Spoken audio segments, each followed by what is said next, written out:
All right, Kivi, my watch just struck 1 o'clock. Is it okay if I go ahead and kick us off officially? Let's do it. Cool. All right. Well, good afternoon, everyone, if you are on the East Coast, and good morning if you are on the West Coast or somewhere in between. Thanks for being here for today's Bloomerang webinar. Need to create a communications plan? Here is what it should look like. And my name is Stephen Shattuck, and I am the Chief Engagement Officer over here at Bloomerang, and I'll be moderating today's discussion, as always. And just a couple of housekeeping items before we begin. I want to let you all know that we are recording this presentation, and we'll be sending out that recording as well as the slides later on this afternoon. So if you have to leave early or perhaps you want to review the content later on, have no fear. I'll get both of those things in your hands this afternoon so you can review all the content and even share it with some friends and colleagues if you want. And as you are listening today, please feel free to use that chat box right there on your webinar screen. We're going to save some time for Q&A at the end. So don't be shy about asking questions or sending comments our way. Kivi and I will both see those throughout the hour, and we'd love to answer just as many questions as we can before the 2 o'clock Eastern hour. So don't be shy. You can do the same thing on Twitter. You can send us a tweet right at @BloomerangTech, or use the hashtag Bloomerang. I'll be looking at that during the presentation as well. So if you're a Twitter person, we'd love to have your tweets as well. And if you are listening via your computer today, if you have any audio problems, we usually find it's a little bit better by phone. So if you can dial in, if you don't mind dialing in by phone, give that a try if you have any technical difficulties, since these webinars usually are only as good as your own internet connection. There is a phone number you can use in the email from ReadyTalk that went out around noon Eastern today, if you didn't already get that. And if this is your first webinar with us, I want to say a special welcome to you. We do these webinars just about every Thursday here at Bloomerang. But what we do the rest of the week is we offer really awesome donor management software. And if you are in the market for that, or maybe thinking about switching, or just want to know more about Bloomerang, you can visit our website and download a quick video demo and see the software in action if you're curious. So we'd love for you to do that if you are interested. But for now, I am super excited to welcome back the reigning queen of Bloomerang webinar registrants. We have more registrants for this webinar, Kivi, than even your last webinar, which you were also the top registrant gatherer for. So over 1,700 people want to listen to Kivi. All I care is that I'm beating Tom Ahern. That's all I care about. You always beat Tom. You shouldn't be surprised anymore. We have a Kivi, very friendly rivalry about these silly things. So that's okay, and I'm happy to egg that rivalry on. How's it going, Kivi? Thanks for being here. I'm good. Thank you for having me back. I would not dream of not having you back. We love you at Bloomerang. You're one of our greatest friends. You're a BloomCon speaker. I'm going to brag on you. I doubt many people don't know you based on the amount of people who are tuned in right now and registered, but just in case Kivi is new to you, she is the founder over at Nonprofit Marketing Guide. You can visit her at nonprofitmarketingguide.com. In fact, that website should probably be your homepage because there are so many awesome blog posts, free downloadables, books, templates. Her annual nonprofit communications trend report is unmissable. I mean, it is absolutely essential to everyone who cares about nonprofit communications, whether you're a fundraiser or a nonprofit marketer. You've got to check that out. Go to her website, download the latest one. Buy her books, 2 awesome books, Content Marketing Guide for Nonprofits and The Nonprofit Marketing Guide, both of which are on my bookshelf. I love them. Kivi is awesome. She is a perennial conference speaker, webinar presenter, a wealth of knowledge. And I'm going to shut up so that she can teach you all about communications plans. So Kivi, take it away, my friend. All right. Thank you so much, Stephen. It's great to be here with you all again. And as Stephen said, with Nonprofit Marketing Guide, we really see ourselves as dedicating the entire company to keeping communications directors happy in the nonprofit sector. We want you to love your jobs and learn your jobs and stay in the sector and make really good stuff happen. So we are all about training and mentoring communication staff. Sometimes that means your development and communications. Sometimes it's just communications. But if you're responsible for the communications for your nonprofit, we consider you our people. So we are very glad to be partnering with Bloomerang on lots of educational content as well. I do have a 3rd book coming out. My deadline is next week, so Calm Not Busy will be coming out later this summer, so you can watch for that as well. I would love to know what your number one question about a communications plan is. So go ahead and type that in for me now. That will help me focus the comments as I go today. just go ahead and go right to your chat and type in your number one question for me today. And I'll go ahead and get started with the presentation, but I'll come back to those questions as we go along. So my goal for this webinar is to give all of you the fundamentals so that you can participate or even lead really smart, intelligent conversations about what it means to have a communications plan at your nonprofit. Every time I see a strategic plan for a nonprofit that says, create a communications plan as a strategy, it just makes me sort of shudder and laugh at the same time, because you need to be making actual strategic decisions about your communications in your strategy. And if you're not, then that's going to be part of your communications plan. So I get this question all the time, what does a communications plan look like? And the answer really depends on who you ask and what you're really looking for. So I say that there are really 3 different documents that make up what I would consider a comprehensive communications plan. And they're 3 very different documents. Some of you may need all 3, and to develop all 3. Some of you may just need one of these because you feel like you have a pretty good handle on the content and the answers in the other 2. So I'm going to explain all 3 to you, but keep in mind that you may not actually really need to do all 3. And we'll talk about, which is really going to help you the most depending on the different kinds of problems you might have right now with managing your communications. Regardless of what the thing actually looks like and which pieces you actually do, there are 3 marketing questions that you should be asking and answering all the time. And so these 3 questions are really the foundation questions that are behind any of the different communications plan pieces that you might create. So I want to start with those, and then we'll actually get into the different sort of planning documents. So these are the 3 questions. And really all nonprofit marketing, regardless of what you're trying to actually achieve through your marketing, comes down to these 3 questions. So you are constantly talking about these. Every time someone has a brilliant idea about what you should be doing with your communications, you should ground that brilliant idea in these 3 questions. So the first one is the who question. Who are we trying to reach? Or another way to think about that is who really cares about this? Who's really leaning our way? Who has some sort of propensity to care about this issue or this thing that we're talking about? The next part is what's the message? So what do we want to say to that specific group of people? And within that, there's often a call to action. So what is it that you want them to do? Is this really a fundraising message? Is it an advocacy message? Is it an education message? Are you trying to get people to change their own behavior, eat healthier, exercise more, whatever it may be? And then why they should do that thing. So some of that motivational, relevant messaging that wraps around that call to action. Another really simple way to think about that is, so what? You want to be asking yourself, who cares, so what, who cares, so what, all the time, because that's really the essential of any communication strategy, who you're talking to and what you're saying to those people.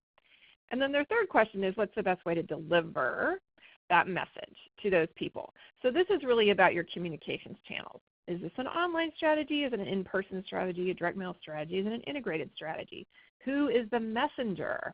Lots of times you have content that you want to get out to a target audience, but they don't really trust you or know you or want to listen to you.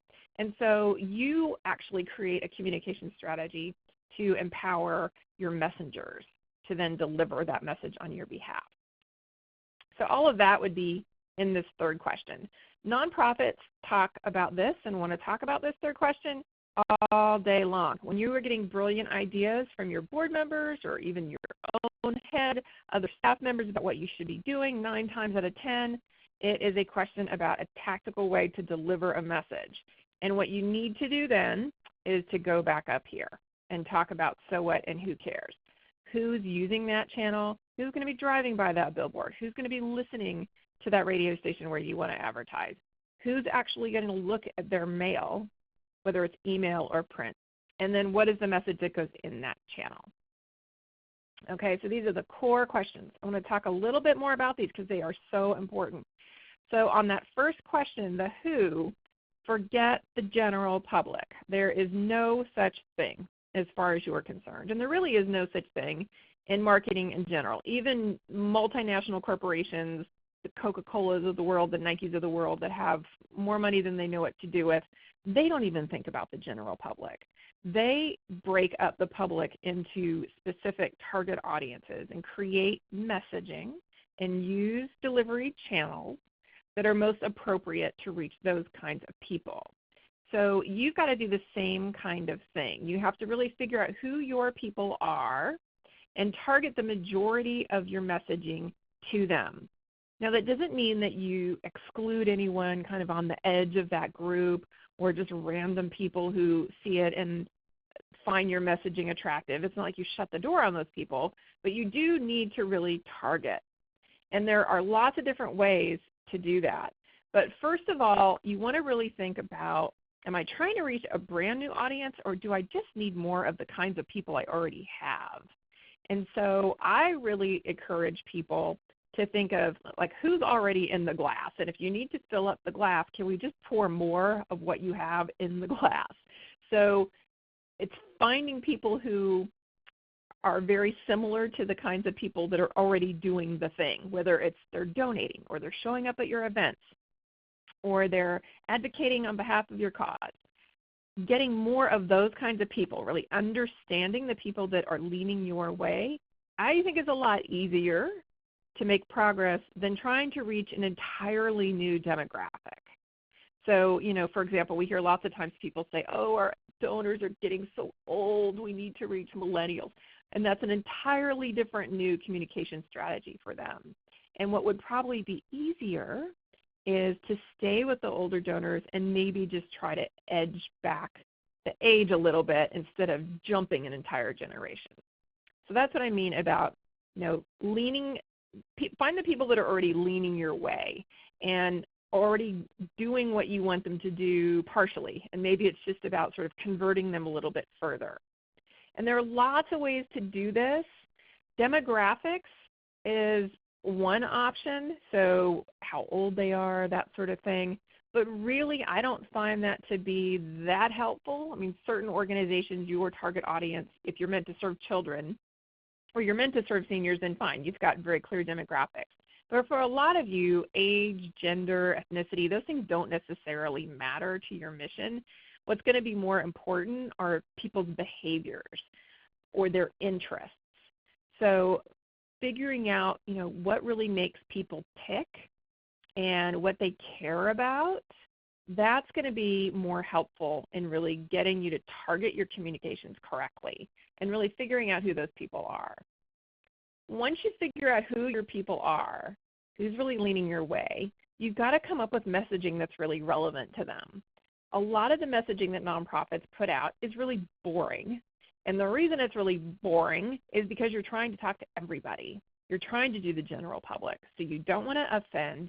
You want to seem like you've got something for everybody. And in the end, that means you have nothing for anybody because it's just too generic. And people don't consider themselves generic. We all think we're very special with very interesting interests and behaviors of our own. So we want stuff that appeals to us. We don't want generic, boring content. So really focusing in on target audiences actually helps your messaging a lot because you can be more specific to those people. And they can really recognize themselves in your content. You also want to get really clear about your calls to action. And we often see nonprofits asking people to either do nothing, so there's just nothing that you ask people to do for months on end, and then you ask them to do 50 things at once. And you need to find kind of that happy middle ground there where there's always at least one thing that somebody can be doing to support your organization. A lot of times that's going to be donating, but you're not focusing on asking people for money 365 days of the year. There are other things you can focus on that are more kind of engagement activities. Maybe they're sharing a story with you, or they're doing some kind of advocacy action, or they're sharing a photo with you about how they're putting to work something good that you've asked them to do or that you've taught them to do. but you want to think about what those calls to action are and sort of spread them out. Okay, so that's a really important part of your messaging too. Then you get to the delivery. Then you can pick the best set of communications channels, and often it is a set that's a coordinated approach to getting that message out to those people. It's very rare these days that you're just using one communications channel. So again, you're talking about target audience, message, and communications channels. Those are the three really super strategic questions that you always need to be coming back to, regardless of what your actual plan looks like on paper. Any questions I can answer about that right now? I will put a plug in for you, Stephen. I believe you have a new guide on segmenting your target audiences. I do. I'll send the link out. Thanks for the plug. Yeah. Did you see any questions? I've been reading a few here and there, but did you see any questions about what I've just covered so far that I should hit right now, Stephen? Yeah, there's a lot of interesting ones. I don't want to delay you too much, but one from Kelsey. What's the ideal frequency of communications with a donor? Is there a sweet spot for the quantity, the amount of touches within a certain time, or is it would it change depending on who you're talking to? I think a lot of it really does depend on your capacity as an organization. So, I would say ideally your donors are hearing from you twice a month. But for some of you, your hair is probably like just caught on fire. You can't handle that. It's fine. Obviously, having good technology like Bloomerang can really help with these things. But, for some of you it's going to be a lot less. And if you work for a really big nonprofit, you're communicating several times a week. Now, that's not always asking. It's the ask, think, report. But, I would say for a small nonprofit in general, your donors should be hearing from you at least once a month. Okay. And that includes actually, a lot of people ask the variation. Yeah. Cool.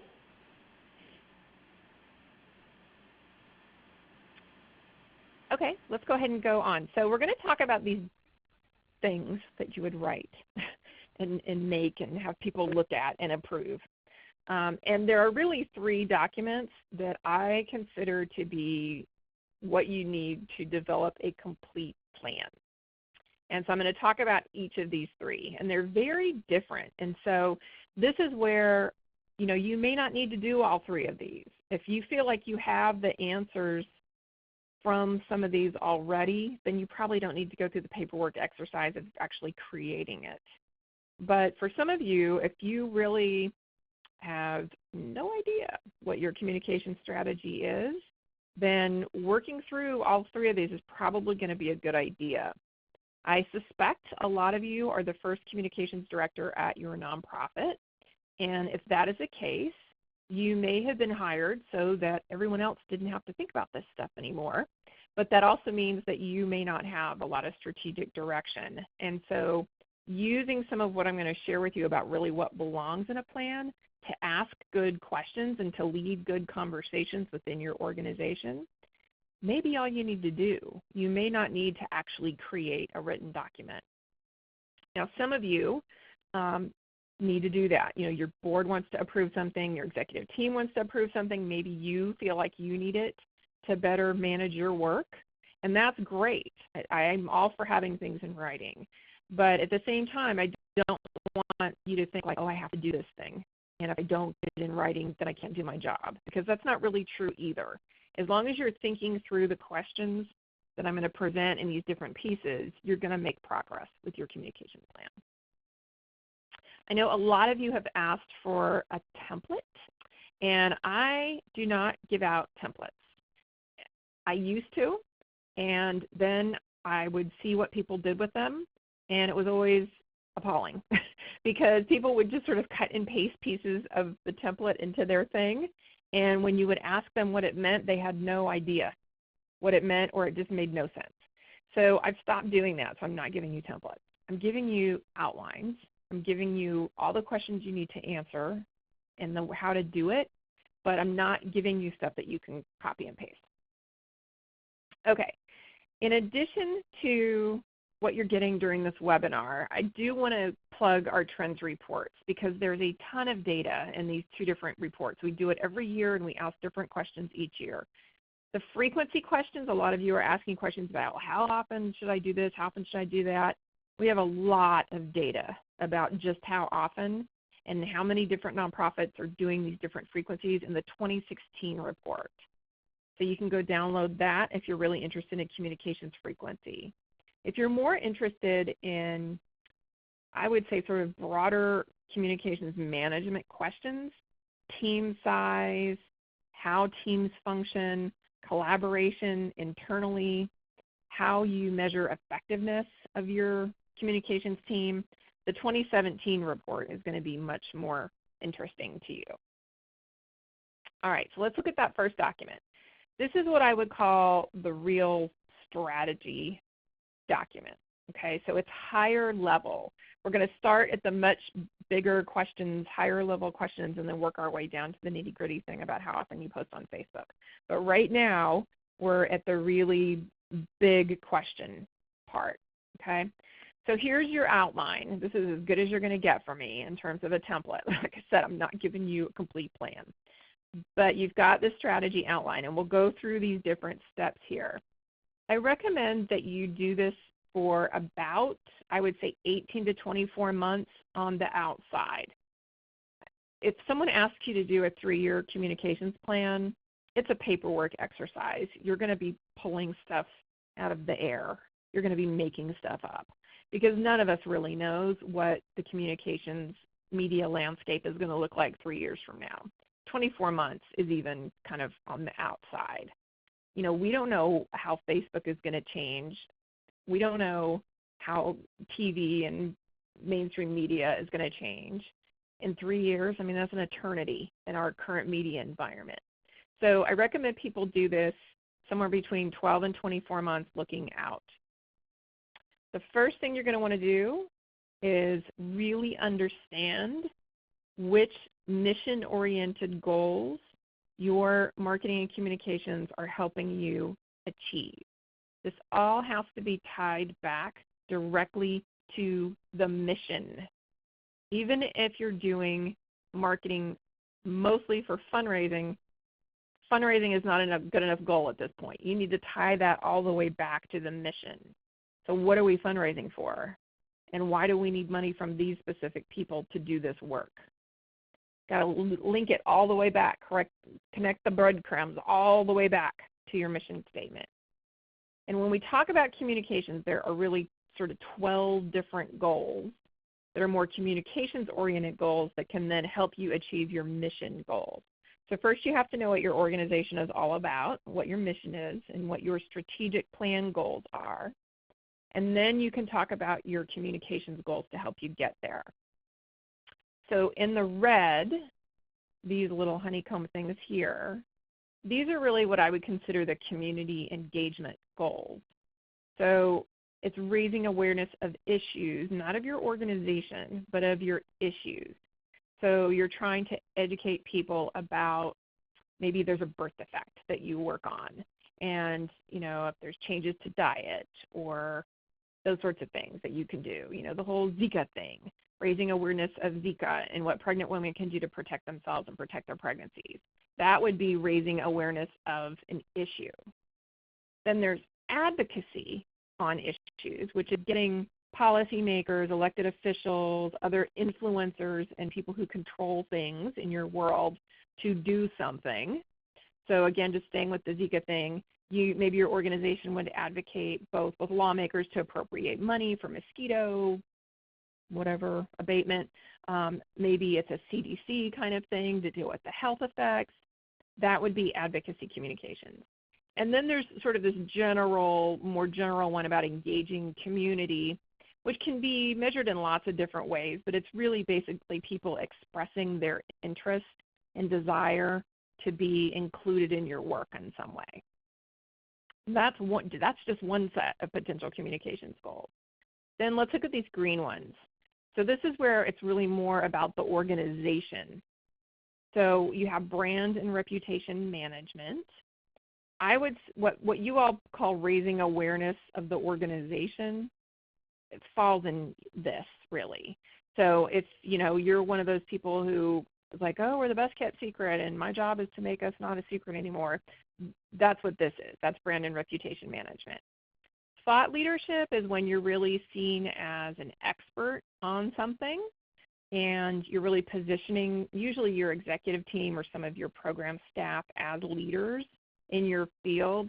This is very often more of a professional relationship with others in your sector or other influencers. Internal communications is what it is. Board communications, if you have very large staff or staff that are spread out all over the world, you're probably going to end up doing some internal comms as well. Then we have these purple ones. This is really about recruiting people to do things other than give money. So recruiting membership, recruiting volunteers, recruiting program participants. Some of you have waiting lists for your stuff, but others of you need to go find people who will actually engage with you in your work. So that would be under here. And then we have the fundraising ones. So we've broken this out into small, medium donors, major donors, and then fundraising events. So you have 12 communications goals here. And you need to pick which ones you're really going to focus on to achieve your mission. And that's not an answer I can give to you or Stephen can give to you or anybody can give to you. This is an answer that has to come within your organization. Which of these communications goals are going to be most important to helping you achieve your mission? And some of you may be saying all of them, but just like you can't say the general public, you don't get to say all of them either. You really do have to prioritize and put these in order of some sense of priority. When we ask nonprofits overall how they would put these things in order, how communication staff at nonprofits prioritize, this is how it shakes out. So broadly engaging community and brand awareness and reputation are big ones, followed by raising awareness of the issues, and then some major donor work, internal comms, recruiting, and then additional fundraising down here. Now, if you're a really small organization, odds are you're going to have more fundraising unless you're grant funded. If you've got a lot of institutional funders and you don't need to do a lot of individual fundraising, these will probably be pretty small for you.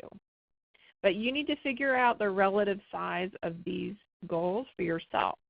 So, go back to the chart where they're all the same size and then figure out which ones should be bigger and which ones should be smaller for your organization. Okay, so this is what you need to do first. This is a big strategy question. Which of these communications goals is going to help us meet our organizational mission goals? Okay. Then you start to get into some of the more kind of typical strategy elements. So a lot of you, I'm sure, have done a million different SWOT analysis. You can include that part here. You want to talk about what else is going on that affects your communication strategy in your particular part of the world. Maybe there's some things going on in your city or some things going on in your sector. You can also do a marketing audit to see what you're currently doing and how that relates to different best practices in the field. The next part of your strategy is going to be the target audiences. And again, we like you to focus on just a few key groups to reach. It doesn't mean that you don't care about everybody else. It just means that you care more about certain groups. And figuring out who those targets are, who's going to be really most important to your success. Who can you not really live without? And what are those people like? What do they care about? So you're going to talk about that a little bit. And then you're going to get to the messaging section. So you're going to want to talk about what your different calls to action are going to be to those people so that you can achieve your communications goal, so that you can achieve your mission goal. You're always tying everything right back up to your mission.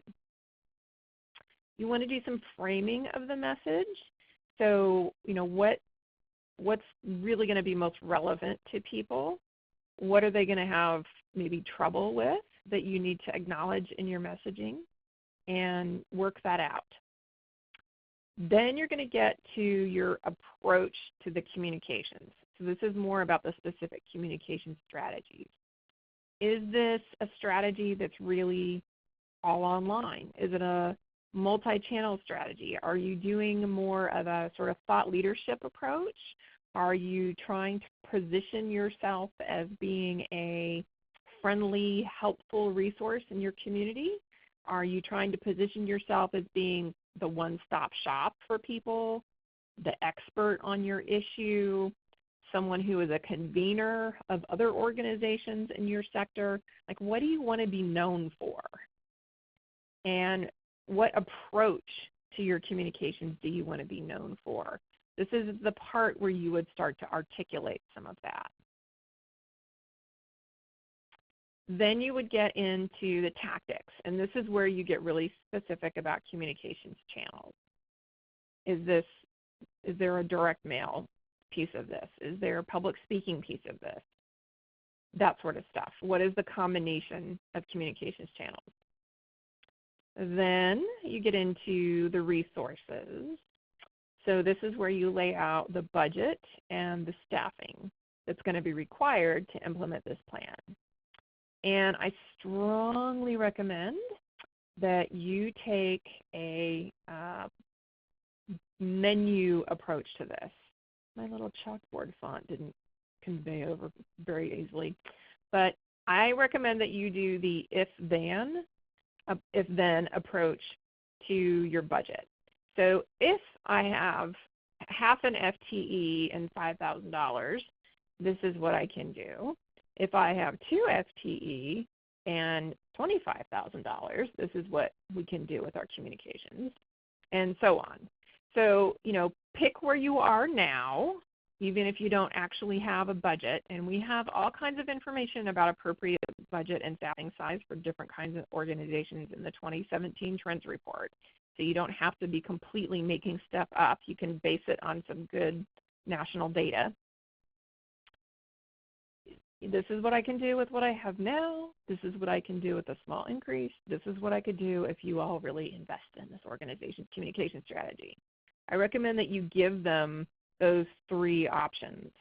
Okay, so where you are now, what a small increase would look like, and what a real investment would look like. And as you're doing that, you're going back through your strategy and you're sort of layering it out in this menu so that your organization can see that it does take staff and it does take a budget to do all this great stuff that you want to do. They don't get to just lay this massive to-do list on you and then not fund it. Okay? So you've got to show them how that works. Of course, benchmarks and measures are helpful too. And lots of times you're just sort of making up what the goal would be, but you can always start with where you are and then do incremental increases. So look at how many people are on your email list. Look at your donor retention rate and just sort of bump those things up a little bit. Okay, so that's your communication strategy. This document should not be more than 5 pages. You're wasting your time if it's much longer than that. You're including too much detail and you're just probably making too much stuff up and guessing too much.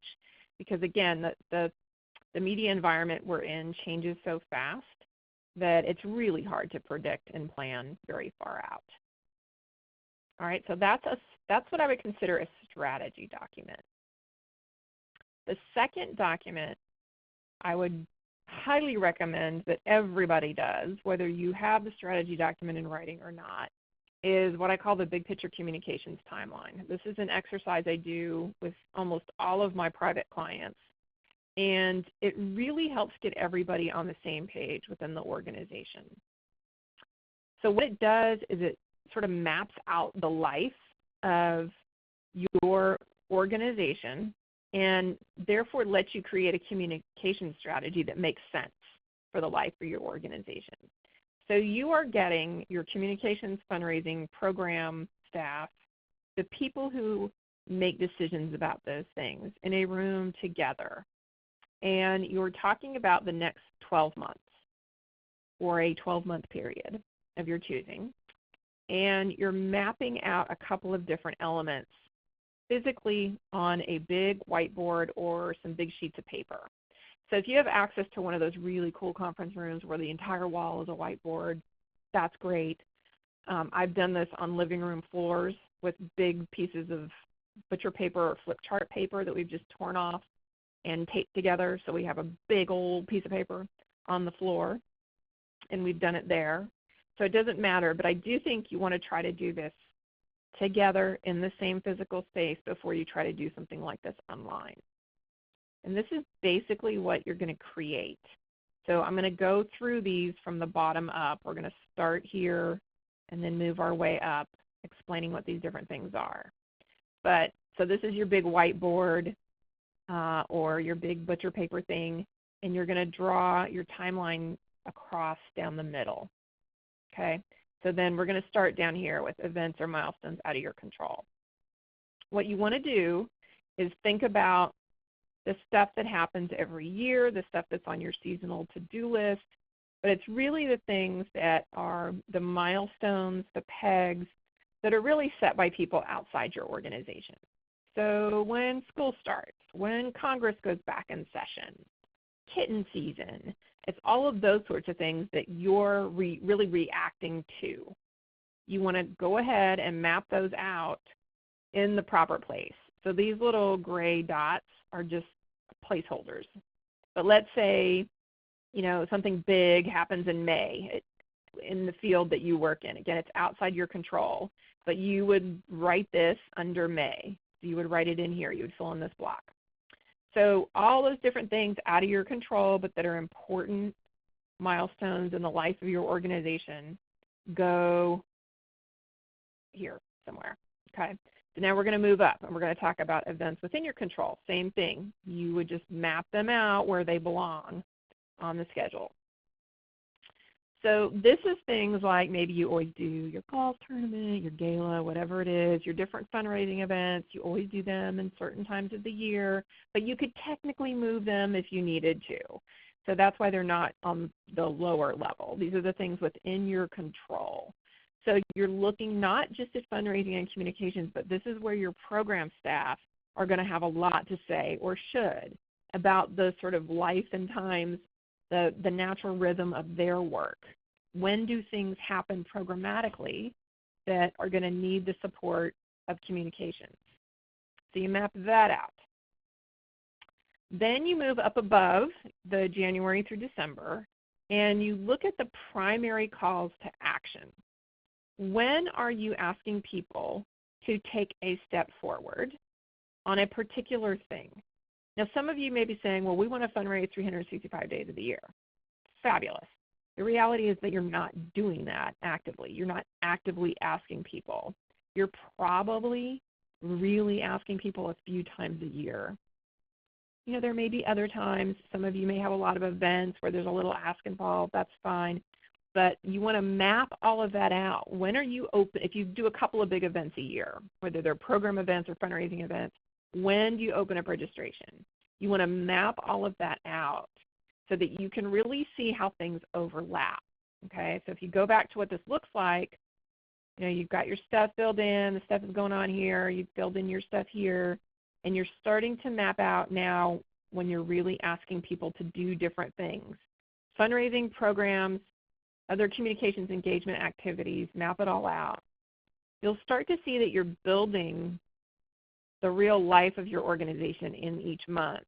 And what this exercise allows you to do is to see how all of this overlaps and where things are too busy and where they're not busy and where things just don't make sense, where there could be better alignment between the program work and the fundraising work and the community engagement and marketing work. When you go through this exercise, you'll discover that some things are really off kilter. And you may not know how they got that way. You may know how they got that way. But this lets everybody really see it and piece it together. And every single time I've done this at a client's organization, you can just see the light bulbs popping off above people's heads. It's like, oh, that's why you got so mad at me when I asked you to do this other thing in September. It's because you already were doing 5 other things to get ready for October. Or, oh, I've actually got a little bit of breathing room in April. So if you're going to make me do something new, can we talk about doing it then? And this is also really good for management to really understand the impact of their decisions, because lots of times they don't get a full understanding of how that trickles down to the communications workload. So this really helps clarify some of that too. The other things that you want to add to this are your story arcs. So, are you running campaigns? Are there sort of themes for different times of year? Think about the beginnings, middles, and ends of those campaigns or themes and go ahead and layer that on there too. Again, this is really to help you see where you can better take advantage of messaging opportunities at different times of year based on what else is going on, or where you may be asking people to do too many things at once. Really layering that all out can help you be much more strategic in your communications. I also encourage you to think about what else is missing, and this is often a topic that you want to be known for, you want to be an expert on, you want people to associate with you, but it's not really tied to any particular month of the year. So you could talk about it anytime, it's very evergreen, but you don't want to lose it just because it's not attached to a specific season or month. So I encourage you to go ahead and put that back onto this too. And if you can layer it with the timeline, that's fine. Go ahead and put it here. If that feels too artificial to you, you can just put it up at the top so you don't forget it. Okay? So again, this is a little more tactical than the strategy document, but you can see there's still a fair amount of strategy embedded in this, because it's really about what you're doing when and how those things relate to each other and how they overlap and don't overlap. And that can lead to some really good strategic conversations as well. I see a question about the difference between story arcs and core topics. So let's just say that you are a, Friends of the Library. Okay, I use this example a lot. And so you want to do a book drive and a book sale to fund the library. Okay, so maybe that is an event that's within your control. Let's just say you're going to do that in March. So your call to action is going to change over time, right? So your first call to action is going to be like donating books, and then it's going to be coming to the book sale. So that's how those two relate. How the story arc would come into play is what you're going to use that money for. So maybe you are trying to buy a new bookmobile. And so your story, the beginning of the story, when you're trying to get people to drop off books, is maybe really about the need for a new bookmobile. Maybe you just got this like totally broke down bookmobile and it's just very sad and pathetic. Maybe it's sitting there with a flat tire, whatever. So you're talking about that at the beginning of the story as you're getting people to donate. As the donations come in, you're getting people to come to the book sale. There's this great momentum. Oh, you guys are going to raise so much money. It's going to be so great. We're already starting to plan out the bookmobile. And you have the event. You find out how much money you raise. And then so the end of that story, well, the real end of the story is like when the bookmobile hits the road, which is, like probably more like here or next year or whatever. But the end of this little campaign story is, hey, we raised this much money. That's going to mean that, we're 80% to funding our bookmobile. So that's the story arc, okay? It's not necessarily about the book sale. It's not about getting people to donate to the book sale or to buy books at the sale. It's bigger than that. It's why you're having the sale. It's really about the bookmobile story, okay? So that's how you layer them over. All right, let's talk about the third document. This is a much more tactical document, and it's called the editorial calendar. An editorial calendar is a tool that you use to manage your communications channels. And it has 3 essential pieces. You are scheduling, so there's time the publication of strategic content. So this is what you're actually talking about, your messaging and your topics across multiple channels. And you have to get really specific. Am I sending this out via email or Facebook or whatever? Okay, so you have to have all three of these elements. You have to have the where, so that's the communications channel. And I recommend that you include all of your major channels on your editorial calendar. So again, you can see that overlap and you can see how they're connected and how they're related. Some people include social media and some people don't.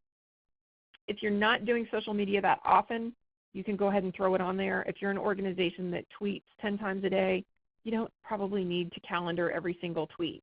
You might want to plan out some so that you make sure that on Thursday you have 2 tweets about XYZ. You may want to use it as a reminder to yourself about what's most important that day, but you're not necessarily going to plan out every single tweet. It has to have an element of timing. This is often just the day when the content is going out.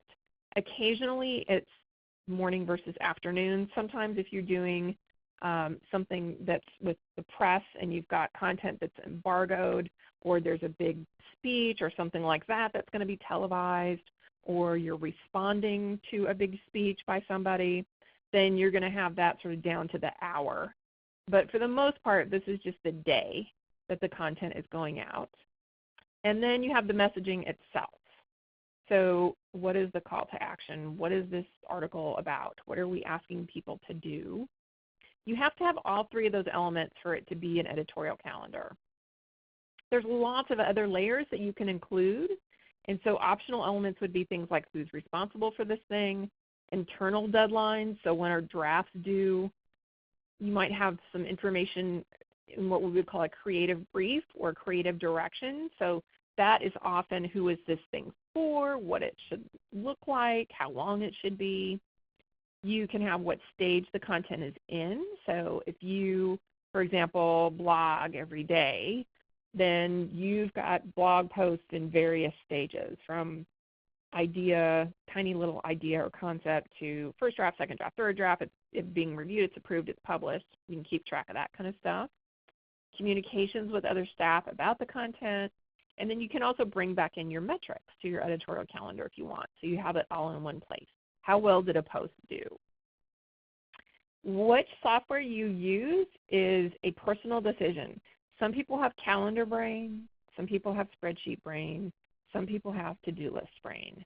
So you can use a spreadsheet at its most basic level. This is what an editorial calendar might look like. So you have the element of time down the side, you've got your communications channels across the top, and then you would fill in your content in the blocks here. If you have calendar brain, you might choose to use different colored calendars for each communications channel. So in this example, this light green is a weekly email newsletter. The darker green are single topic email asks of some sort. And you could have different colors for Facebook, etc. You can use the meeting description and different sections that you would usually put, like who you're meeting with and what it's about, to talk about what that content actually is or who's responsible for it. You can kind of convert the meeting form to a content form. If you are really more of a to-do list tracker kind of person, you probably want to use project management software. And tools like Asana or Trello, which is a very visual tool. If you're more of a sort of million post-it note on the wall type person, Trello might be more of a better tool for you. Asana is great for those of you that love a to-do list. If you love spreadsheets, but you need something a little more project management-like than just Excel, then Smartsheets would be a good choice for you. And any of these work. We've seen great editorial calendars in all of these formats. It really it's a personal preference thing for whether you're a spreadsheet calendar or to-do list kind of person. So those are your 3 documents. You're going to have the strategy document, the big picture communications timeline, and your editorial calendar. all three of those documents together should answer all of your significant questions about what your communications plan should look like. And again, whether you need them all really depends on what you feel like you're missing right now. So I would encourage you to think about, what is really kind of holding our communications back? Is it big picture, strategic decisions? Like, I don't really know why we're communicating. Like, don't feel bad if that's a question in your organization. You are not alone. Trust me. There are a lot of people that are just doing it and going through the motions, and they really don't know why. There's never been a real communications goals conversation. So in that case, going back to those 12 goals I talked about and really hashing that out could be really essential for you to make any kind of progress.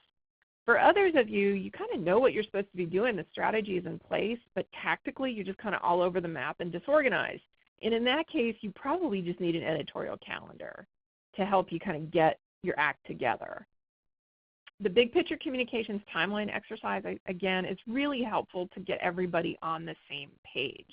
So if you have advocacy staff going in one direction, fundraising staff going in one direction, community engagement people over here, you got some program directors running off doing something else, the big picture communications timeline is a great exercise to sort of rein all the cats back in and get everybody to understand how their piece fits into that bigger communications picture.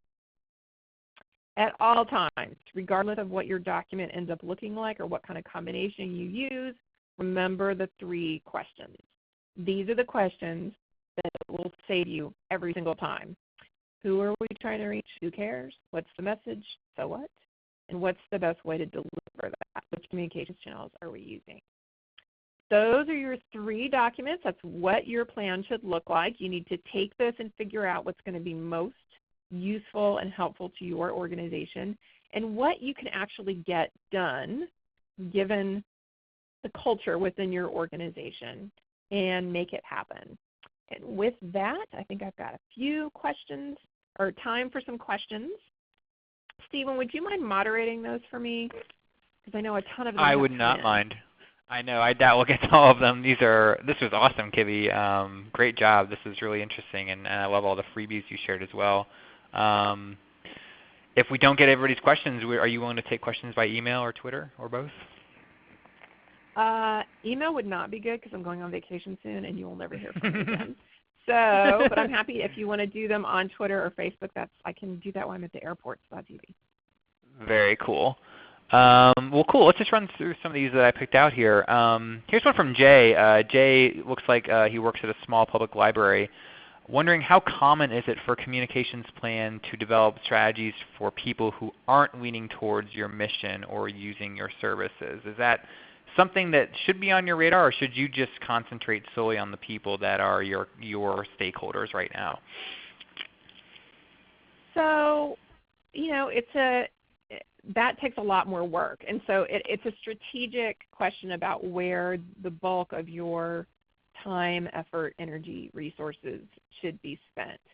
And in some cases, going after people who are not leaning your way. I think you said you worked at a library, and I coached a number of communications folks at libraries who had to deal with public officials who were cutting library funding. Those elected officials were not leaning their way.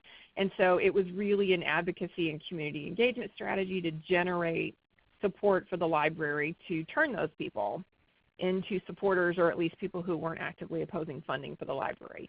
So, I think that's different than just saying, we need to get millennials involved in our cause generically, just because that seems like a great idea. Those are 2 very different scenarios. So right. I think if it's really important strategically to the life and success of your organization, you've got to go all in on that. It just means you're not going to be able to do much else, because converting people that are not leaning your way is a lot more time and energy intensive than those who are. Yep, makes sense.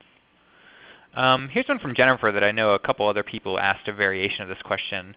So you've been listening today for an hour, you love all this stuff. How do you get buy-in from the board or the ED or leadership for doing all these things? Any tips for getting buy-in from folks?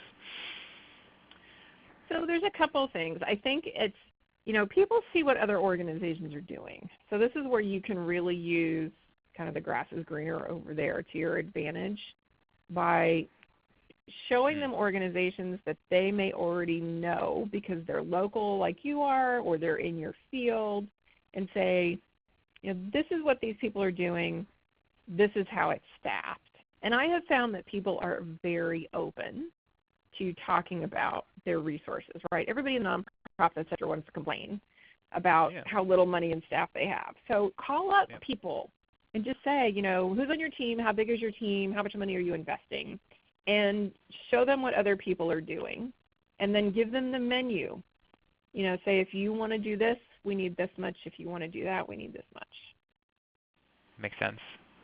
Speaking of being overworked and underfunded and staffed, Hannah was asking about that. What advice would you have for a one-person communication department who wants to do all these things you just asked, but the workload is too much, and we don't get to the editorial calendar, or the communications plan? What advice would you have for those small shops, specifically one-person communications teams? Right. So you have to prioritize in some way. You just have to. You have to pick what's most important. And you can do that in a million different ways depending on your organization, depending on your relationship with your executive director. You can decide a certain target audience is more important.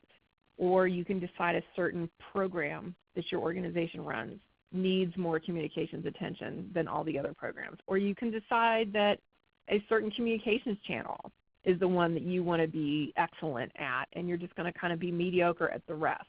But you have to pick and choose in some way. You just have to. And sometimes you don't have any help making those decisions, and that's where you just need to do a lot of professional development, attend webinars like this one, read books, and decide for yourself. And prioritize and do it that way until someone tells you you're wrong and they want you to do it differently. And that's great because then at least they're engaging with you in a conversation about what the heck you're doing. So makes sense. I'm very much about just grabbing the reins and going for it when you're not getting leadership. Lead yourself. Yeah, ask for or apologize rather than ask for permission, maybe. Absolutely. And a lot of you were hired to just deal with it. That is the honest truth. A lot of you that are first-time communications people, you were hired because everybody else got sick of doing the work and dealing with it. And they still don't want to deal with it. They want you to deal with it. So go for it. And have just fun do while it. you're doing it. Yeah. Along those lines, and we probably have time for this one last question, but is there a role in this process for the board? I mean, do you like communications committees within the board? Do you like involving these people? What's sort of your take on board involvement here? This is always such a dangerous question for me, Stephen. I'm sorry. That's why I save it for last. I am generally not a huge fan, just because I've seen it go so terribly wrong. But let me focus on where it can work. So if you have people who do communications for a living, they're marketing in the corporate world, or they're really good writers or really good designers, if they have a clue, I think it's great to get some support for them, even if they're just a sounding board. But the problem is that everybody thinks they're a good writer or have taste, or that communications is easy.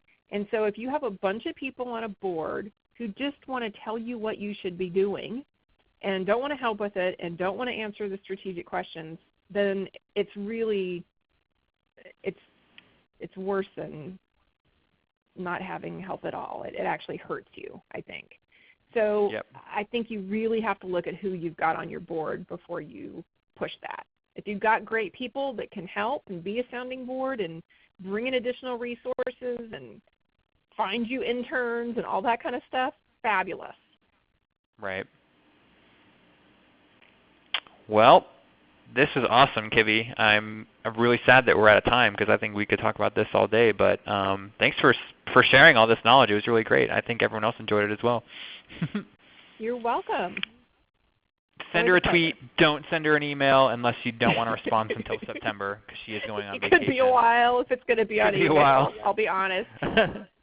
I'm going to send out the recording and the slides here in just a couple hours, so be on the lookout from that. It'll come from my email address. But visit Kivi's website. There are a ton of awesome downloadables. No templates, but there are some guides and some really awesome things that will help you get started. And buy our book because it's really awesome too. So thank you all also for listening and taking an hour out of your day.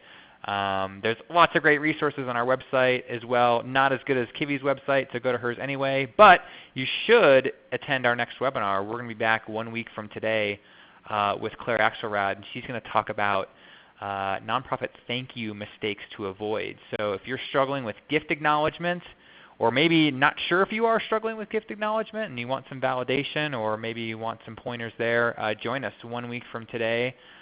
Same time, same place. It's going to be a great one. We've got some other webinars scheduled throughout the summer as well if that one doesn't quite tickle your fancy. So visit our webinar page for more webinars. But with that, we'll call it a day. Have a good rest of your afternoon and a good weekend. Look for that email from me, and hopefully we will talk to you again next week. Bye now. Bye-bye.